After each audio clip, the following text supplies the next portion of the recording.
edutainment isn't really a word that's widely used in the gaming industry, but in the case of Typing of the Dead, it really is a perfect blend of education and entertainment.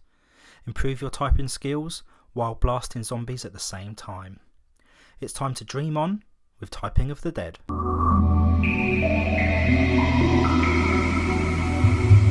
Typing of the Dead is a Sega Naomi game released in 1999 based on the House of the Dead 2. While the latter is a standard light gun shooter, typing replaces the gun with the keyboard. While the game is an educational game, as it requires players to enhance their typing skills to be successful, it has been praised by critics primarily for its comedic content, which was later brought to the Sega Dreamcast and Windows PCs. The success of the game, primarily in Japan, led to many variations of the Typing of the Dead, and its ports to the Sega Dreamcast and Windows PCs.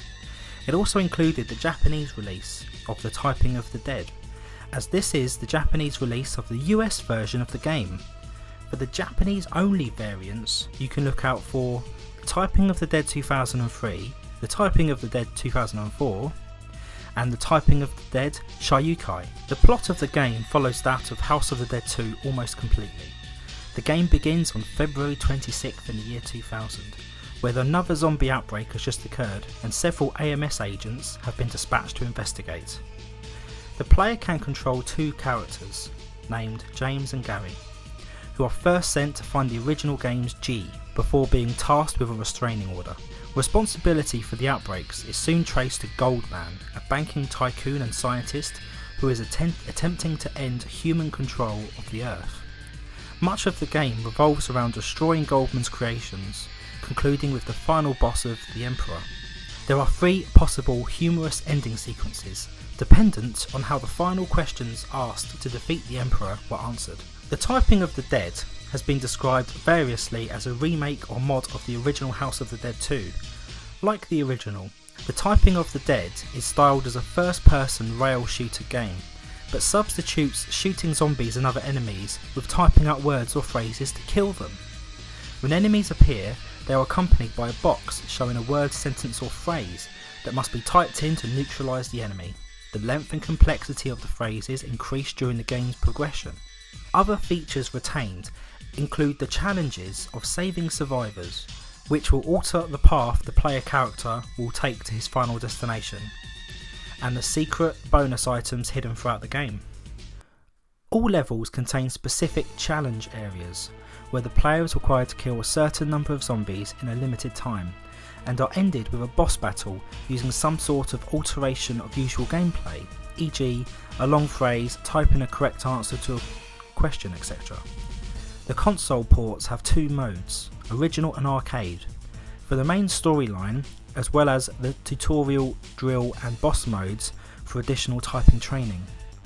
Other changes are mostly superficial, including replacing the weapons wielded by zombies with harmless items, and equipping the AMS agents with keyboards attached to backpack Dreamcasts with oversized batteries. The Typing of the Dead was first released for arcades in Japan in 1999, with a special arcade cabinet equipped with dual QWERTY keyboards. The game was WoW Entertainment and one of the second developments by Smilebit, a developer team from Sega which had recently spun off a new company. The first home console release was made for the Japanese Dreamcast market on March the 30th in the year 2000. The North American release was made the following year in January. A PC port was produced by Emperor Interactive and was released in September of 2001. Another port of the game was for the PlayStation 2, titled The Typing of the Dead Zombie Panic. This version was released exclusively in Japan in late December of 2004 and was packaged with a USB keyboard. The game was mostly unchanged, disappointing observers hoping for an updated version of the graphics. Although the Dreamcast backpacks were replaced with PS2 backpacks and new minigames were incorporated into the main story. All in all, Typing of the Dead was a very unique game that made its mark in an oversaturated genre. It's worth a pick up for any retro enthusiast who wants to improve their typing skills. That pretty much wraps up this video for today. If you have enjoyed this little dose of edutainment, please leave a like and subscribe, and don't forget to click on the notification icon so you can be alerted when my new videos go live. Thanks for listening, and it's been a pleasure. See you next time. Bye bye.